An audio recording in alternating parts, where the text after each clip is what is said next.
Misterios en los aviones, lo que desapareció frente a los pasajeros. La mujer fantasma en el pasillo.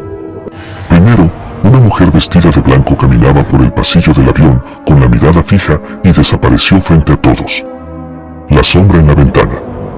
Después, una sombra humana apareció sobre el ala desde la ventana, inmóvil y observando, hasta que se esfumó sin dejar rastro.